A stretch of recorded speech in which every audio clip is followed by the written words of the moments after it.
Untuk mengetahui perayaan HUT ke-79, kita sapa jurnalis Kompas TV Friska Clarissa di Ibu Kota Nusantara, Kalimantan Timur, dan Cindy Permadi di Istana Merdeka, Jakarta. Kita ke Friska terlebih dahulu. Friska, kegiatan apa yang tengah berlangsung di IKN dan seperti apa tadi jalannya upacara detik-detik proklamasi yang Anda bisa gambarkan, Anda bisa sampaikan kepada kita?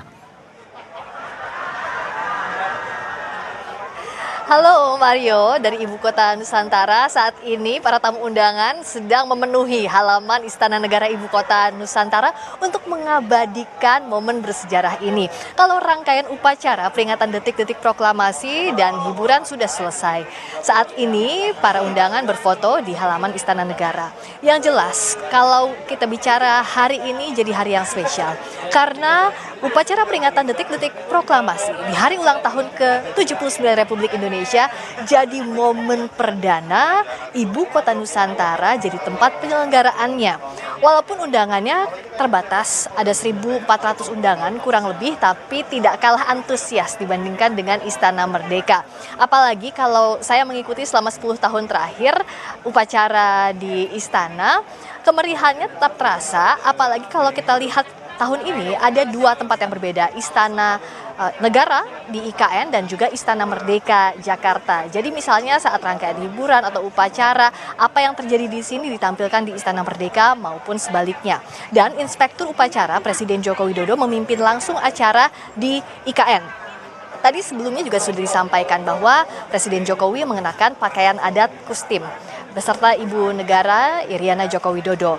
Selain tadi disampaikan bahwa ini merupakan baju khas dari Kalimantan Timur, tapi ada filosofinya.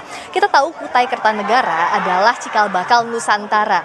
Dan tahun ini pertama kalinya digelar di Nusantara, ibu kota baru di IKN ini.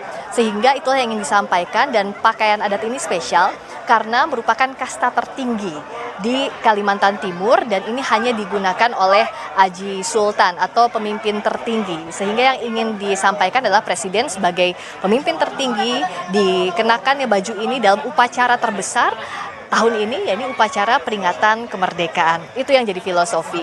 Pun kalau kita lihat tamu undangan juga mengenakan pakaian adat yang sama. Ada pula yang menarik, Mario, dibandingkan dengan perayaan sebelumnya. Kalau biasanya bendera negara Sang Merah Putih dan teks proklamasi diserahkan oleh Presiden Joko Widodo di mimbar kehormatan, kali ini tidak. Presiden Joko Widodo menyerahkan bendera Sang Merah Putih kepada pembawa bendera Paskibraka tahun ini di meja kehormatan. Panjang lintasannya 45 meter dari mimbar kehormatan ke meja kehormatan. Ini melambangkan tahun kemerdekaan 1945, lalu lebar lingkaran meja kehormatan itu 8 meter persegi, melambangkan bulan kemerdekaan bulan Agustus, dan tinggi anak tangga 17 cm. Ini juga melambangkan hari kemerdekaan tanggal 17. Kalau peringatan detik-detik proklamasi dirayakan secara khidmat, bahkan saya juga terharu kalau melihat langsung bagaimana Paskibraka mengibarkan bendera, bahkan diiringi oleh tepuk tangan gemuruh dari seluruh hadirin yang ada di sini. Kita juga menantikan bagaimana nanti upacara penurunan bendera Sang Merah Putih yang tidak kalah spesialnya di momen pertama di Ibu Kota Nusantara. Kita akan nantikan karena rangkaian hiburan nanti akan dimulai sekitar pukul 3 sore waktu Indonesia Tengah. Sementara demikian saya kembalikan dulu ke Anda, Mario. Ya, Friska. Dari senyuman Anda kita sudah bisa melihat bahwa bagaimana begitu hikmat dan juga meriah perayaan HUT RI di Ibu Kota Nusantara, Kalimantan. Dari IKN kita ajak Anda ke Istana Merdeka. Sudah ada jurnalis Kompas TV Cindy Permadi. Cindy, selamat siang. Apa yang berbeda dengan upacara peringatan HUT ke-79 RI di Istana Merdeka tahun ini? Selamat siang Mario, Mercy. Mana kabar? Saya hari ini pakai baju adat khas NTT. Nah, kalau hari ini yang berbeda dengan perayaan HUT RI tahun-tahun sebelumnya, tentu pertama adalah tidak ada kirap. Karena untuk kirap bendera Sang Merah Putih dan juga duplikat teks proklamasi sudah dilakukan pada hari Sabtu 10 Agustus 2024 lalu.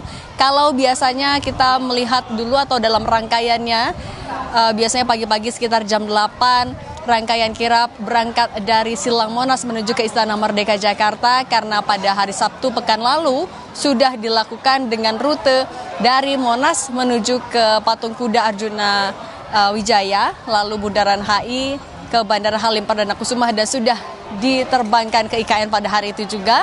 Sehingga kalau hari ini kita tadi hanya sama-sama menyaksikan cuplikan yang sudah berlangsung pada pekan lalu dan juga melihat langsung siaran langsungnya bagaimana di IKN bendera dan juga teks proklamasi itu dibawa ke area inti Istana Kepresidenan Jakarta.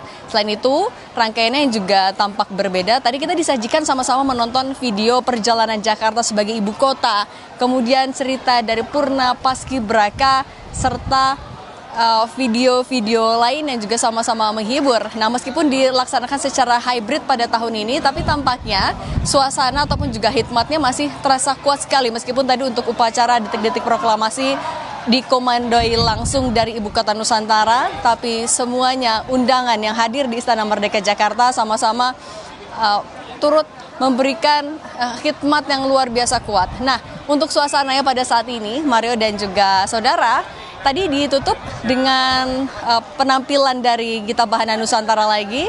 Kemudian saat ini para undangan diperbolehkan untuk foto-foto di area halaman Istana Merdeka karena untuk Wakil Presiden Ma'ruf Amin dan Ibu Wapres Wuri Ma'ruf Amin sudah meninggalkan mimbar. Sesaat lagi tampaknya akan meninggalkan Istana Merdeka dan kembali ke kediaman karena untuk agenda selanjutnya upacara penurunan bendera negara Sang Merah Putih baru akan dilangsungkan pada pukul 4 sore. Tapi sama seperti tadi akan diawali juga dengan penampilan kesenian yang juga akan sama-sama ditampilkan ke Ibu Kota Nusantara secara hybrid. Nah, penampilan kesenian ini memang dilakukan di Jakarta. Tadi dari Gita Bahana Nusantara terdiri dari putra-putri terbaik Indonesia yang sudah melewati audisi, jadi tidak hanya lagu-lagunya saja yang bernuansa Nusantara, tanah air, tapi juga yang membawakan lagunya, juga merepresentasikan talenta putra-putri terbaik, bakat-bakat terbaik keberagaman dari putra-putri Indonesia.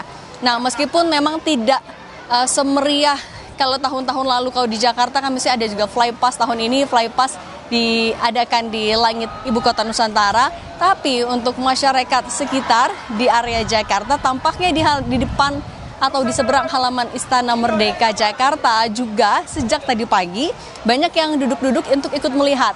Karena disediakan videotron, kalau di dalam halaman Istana Merdeka saja ada setidaknya 4 videotron yang bisa sama-sama disaksikan oleh undangan. Tapi kalau untuk di luar ada juga untuk masyarakat bisa menonton langsung dan mereka mengenakan pakaian nuansa merah putih, ada juga dengan aksesoris seperti bendera merah putih. Mario.